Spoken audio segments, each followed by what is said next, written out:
The Big Bang. Please excuse this interruption. Could any grade 12 needing their immunization please go to the library seminar room now? I never tire of that poetry.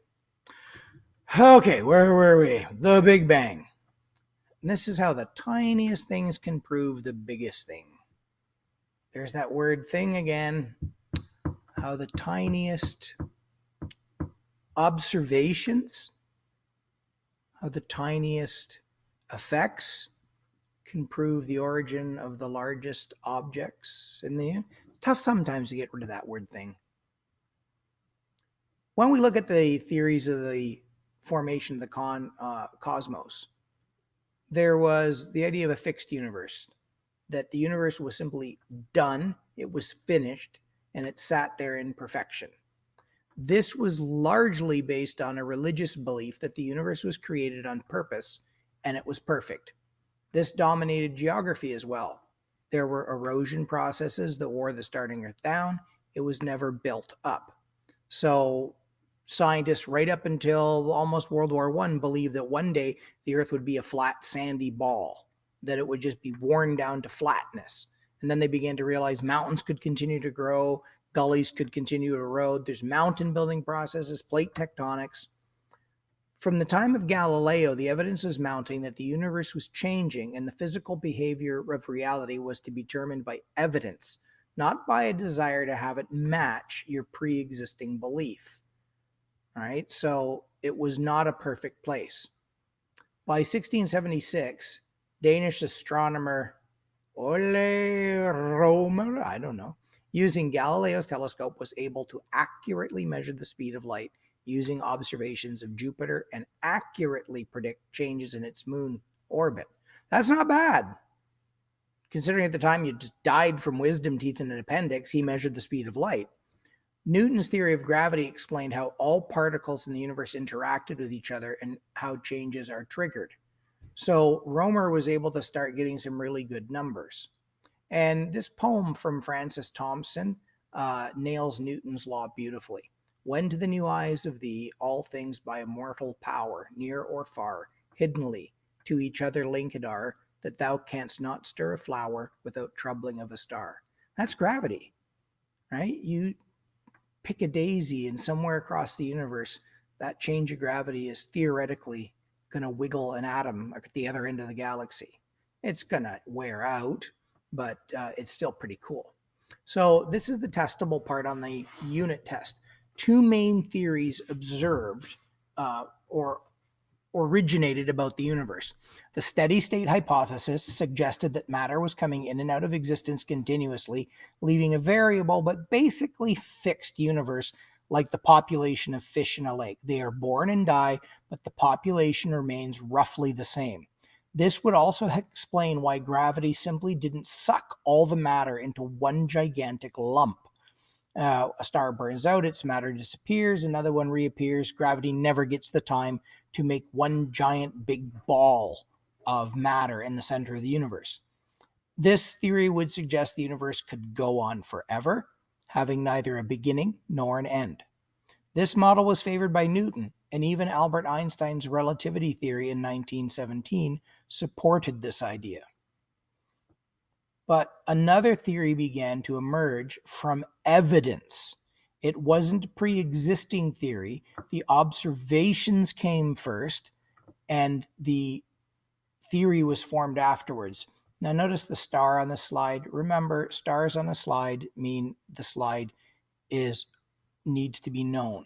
It's not like me putting a crude like CGI of Hubble, staring at the star because it's like way too close. And instead of looking at it through the telescope, he could have just climbed up the ladder to examine the star. This is the star that means the slide's important. Edwin Hubble was an astronomer, and he discovered in 1939, right in the middle of the start of World War II, that all stars and galaxies were moving away from us, and that the further away they were, the faster they were fleeing. He even discovered a formula governing this expansion. In fact, galaxies themselves had just been discovered. Nobody knew about them prior to World War II. They just thought they were fuzzy patches in the sky.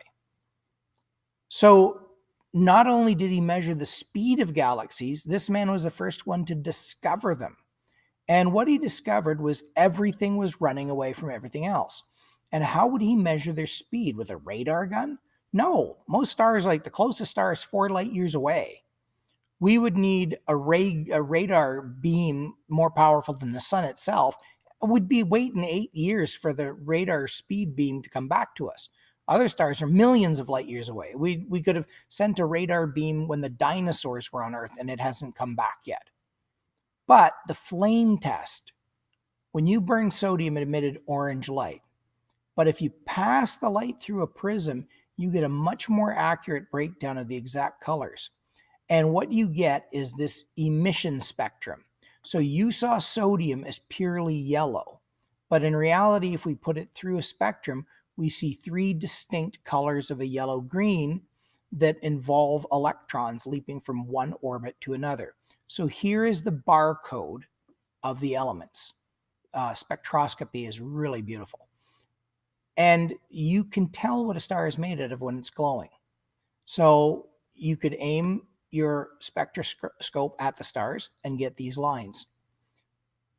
Now, if the light from a star passes through a gas cloud, then the opposite happens. Instead of glowing with the lines, the gas soaks up the same lines. So this is called an emission spectrum. This is called an absorption spectrum. Notice they're totally the same. Okay, so you can either absorb those colors out or emit those colors. The only time this doesn't happen is dark matter. It doesn't glow, but we know it's there because we can watch things orbit it. So the key to this is the Doppler shift. And you can watch this video link here. When a car goes near you and comes away from you, you hear that meow. So Hubble found that all stars were lower in frequency, redder. In other words, we weren't hearing meow. We were just hearing the no. The stars were too red. And you go, well, how do you know it's not just red and sitting still as opposed to white and moving fast away from us? How could he know what the correct color of the star was in the first place? By the spectrum. He would see the exact spectrum of an element, say sodium, and he noticed that the barcode was the same but shifted. This barcode here moved down. And he realized he was looking at the light equivalent of the neum. This would be neum to this. You like that imitation? So try to imagine this barcode was a chord on a piano. You had piano notes, and it was the opening chord of like, "Oh, Canada."